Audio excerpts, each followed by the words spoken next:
How to replace a Human Touch WholeBody ROVE foot and calf massager.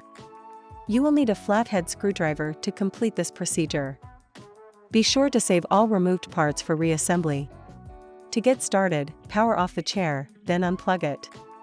Next, detach the foot and calf massager upholstery from the seat.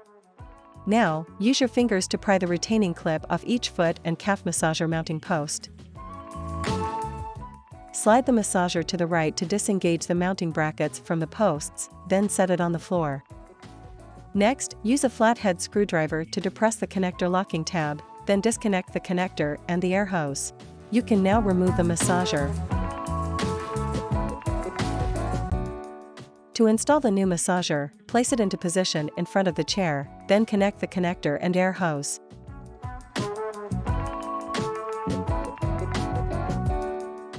Next, slide the massager mounting brackets onto the mounting posts from the right. Install a retaining clip onto each mounting post, with the tongue facing to the right.